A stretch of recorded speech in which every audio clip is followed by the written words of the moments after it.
తీసుకోవచ్చు, అసూయను మన హృదయములో నుంచి తీసివేసుకోవచ్చు. కానీ అది పగగా మారిందంటే పగ ప్రాణాలను తీస్తుంది. పగ ప్రాణాలను తీస్తుంది. ఈ రెండింటిలో ముందు అసూయ, తర్వాత పగ. కానీ ఇక్కడ సహోదరుడు ముందు పగబట్టినట, తర్వాత అదేంటండి? ఏమైనా తేడా కనపడుతుందా? ప్రమాదకరమైనది అసూయ, తర్వాత వచ్చేది పగ.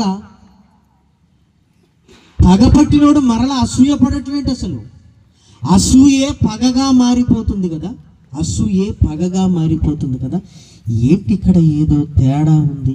బైబిల్ను చదువుతున్నప్పుడు క్షుణ్ణంగా మనం ఏం చదువుతున్నామో చాలా జాగ్రత్తగా చూడాలి. మన వాళ్ళలాగా అప్పుడప్పుడు పెద్దవాళ్ళు అంటారు కదా, మన కళ్ళే మనల్ని మోసం చేస్తాయి అన్నట్లుగా ఉంటుంది లేఖనాల ముందుకు రాగానే. ఒకరోజు వరంగల్ ప్రాంతంలో ఎక్కడ పడతాయి? ఈ కాలువలు పడతాయి. ఇప్పుడు ఆ రేణువులను వెతుకుతూ ఉన్నారు వీళ్ళు అని చెప్పారండి. అక్కడ డ్రైనేజీలో. నాకు అనిపించింది, దేవా, లోకం కోసం అయితే మనుషులమైన మేము ఏమైనా చేస్తాం. బంగారపు రేణువులంటే కాలువలోనికి దిగమన్నా దిగిపోతాం. అపరంజి కంటే, వెండి కంటే, వెలగల రాళ్ళ కంటే విలువైన నీ మాటలు ముందు పెట్టి ఇంట్లో ఫ్యాన్ కింద కూర్చొని వెతుకురా అన్నాడు అనుకోండి.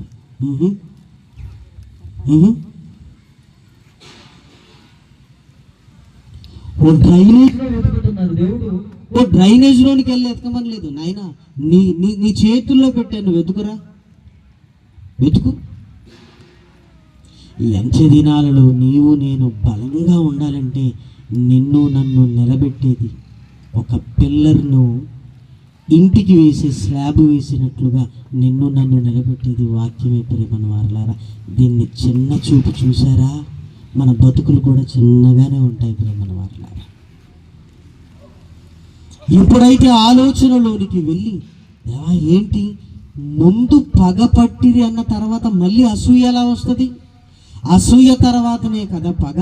అంటే ఇందులో ఏదో మతలబు ఉంది, ఇందులో దేవుడు ఏదో విషయాన్ని చెప్పాలనుకుంటున్నాడు అని ఆలోచించడానికి మనం పూనుకోవాలి.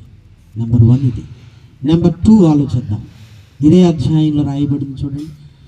ఆదికాండము 37వ అధ్యాయం. ఆదికాండము 37వ అధ్యాయము 27వ వచనాన్ని దయచేసి